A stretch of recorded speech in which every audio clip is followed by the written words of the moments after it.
Hello, Gemini, and welcome into your reading for the second half of September. So in this reading, we'll be taking a look at jobs and career, love and relationships, and then life path and mission. So to start things off, we're going to go ahead and take a look at our crystal cards. So this is the card. Oh, I kind of flipped over on me. This is the card that Spirit or the Divine is encouraging you to work with in terms of meditations for the second half of the month. So let's see what comes in. Ruby Paradox. Celebration, prosperity, and coherence. So that's going to be, there we go. Just wanted to see that one. That is going to be what you are encouraged to work with for the second part of the month. A few things that we do have coming up. So on the 15th, right in the middle of the month, we do have Mercury going direct. So finally out of retrograde, which is a big sigh of relief for a lot of people. And after that, then all of our retrogrades stay the same. So no new ones, none ending for the second part of the month. We do still have a lot that are in retrograde. So Pluto, Saturn, Neptune, Chiron, Uranus, and Jupiter are all still in retrograde through the second half of the month. In terms of other things going on the 23rd, the sun enters Libra, and so that's about fairness and balance and kind of partnership. So you're really going to notice that feeling of, wanting to be in harmony, wanting to do away with the drama. And then on the 29th, we have a harvest moon. It's the full moon in Aries. And that's a time to kind of align with your mission. It's going to be a time where you have a lot of good access to your conscious and your subconscious mind. So you can really focus on where you're most interested in being and moving in that direction.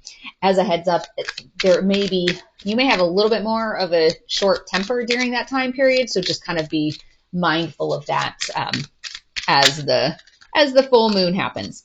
But let's go ahead and take a look at some of the overall energy for you before we head into specific areas. So we have our Queen of Shells in reverse, Ace of Shells in reverse, and Queen of Feathers. So the shells are going to be your cups. So you have your Queen of Cups in reverse, Ace of Cups in reverse, and then Queen of Swords. So when we look at our Queen of Cups in reverse, this is kind of like this neediness and fragility. Like there's kind of a sense of insecurity going on right now for Geminis. And then with your Ace of Cups in reverse, that's kind of like feeling unloved and feeling a sense of loss, maybe like some creative blocks as well. And then your Queen of Swords energy is going to be, that being independent and perceptive and being open-minded. So it's like, even though you have this sense of neediness and feeling unloved, you're open-minded to how to change that and how to get things back on track. So that's a good thing.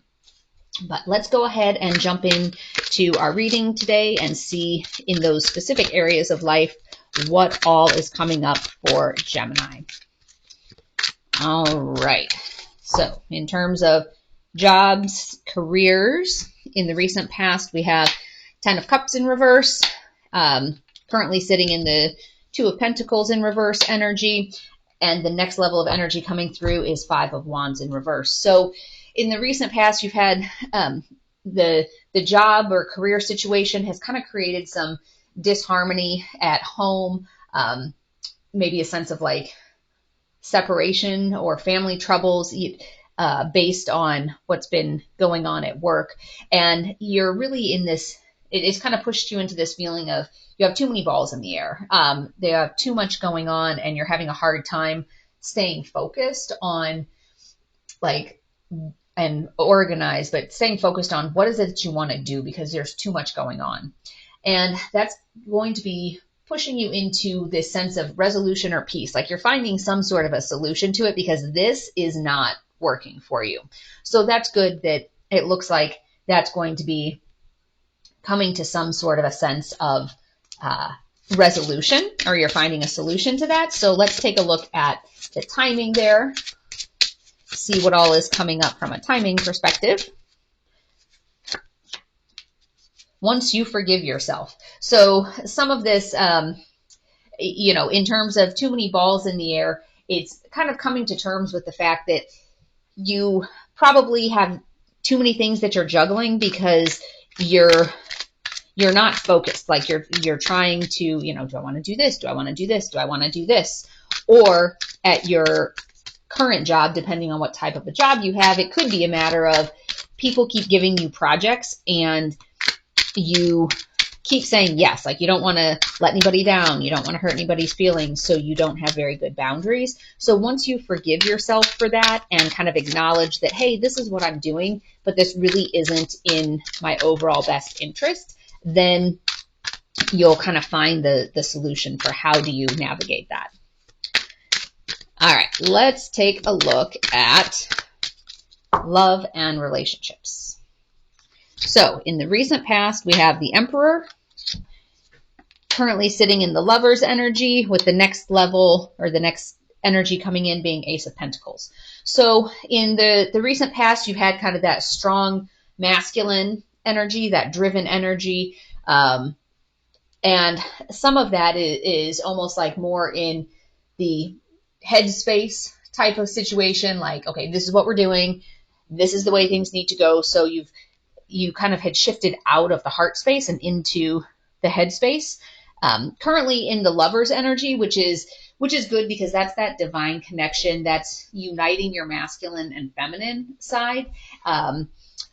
And so then the next level for you with this Ace of Pentacles is like prosperity. And this is kind of about a new start. So with that, it's, once you've managed to balance out that strong with that soft side, you're going to get a new start. So if you're in a relationship, then that new start is going to be kind of like a new phase, turning over a new leaf, like a new chapter in your relationship.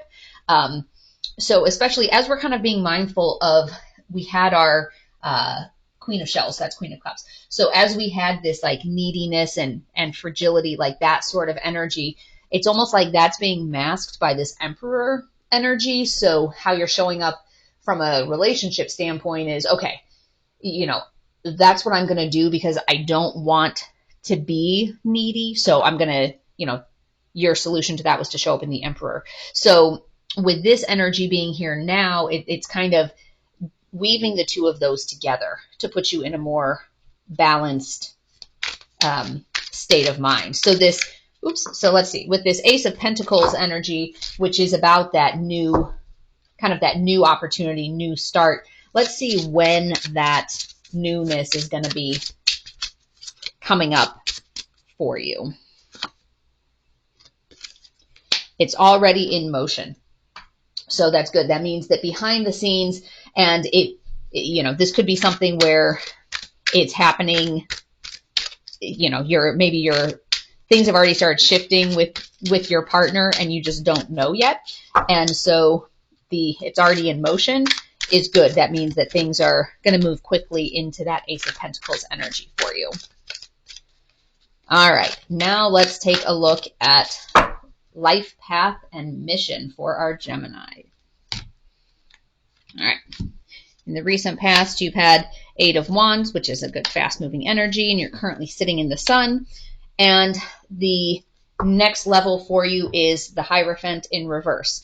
So this Eight of Wands energy, that is this like fast-moving speed progression, like you've kind of tuned into what is your life purpose, like what is your calling, and now you are getting to a point where all is well and you have this feeling of success and abundance and joy coming in. So things are lining up nicely. And then this Hierophant in reverse as your next level, this is kind of that freedom and rule breaking with personal beliefs. So it could be something where you've thought in the past that, okay, well, I can't really chase after this dream or that dream because that would just be silly. That would be impractical. That wouldn't get me to where I wanted to go. I need to be more conservative.